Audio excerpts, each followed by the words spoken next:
सरपंच संतोष देशमुख हत्या प्रकरणाच्या सुनावणीला सुरुवात झाली आहे। सरकारी वकील बाळासाहेब कोल्हेंकडून युक्तिवाद केला जातोय।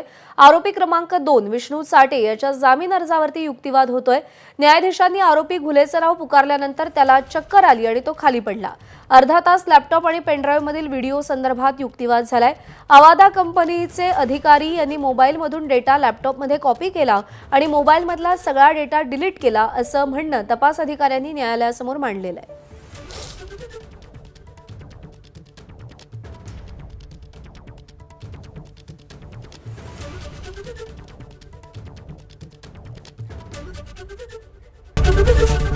एबीपी माझा, उघडा डोळे बघा नीट।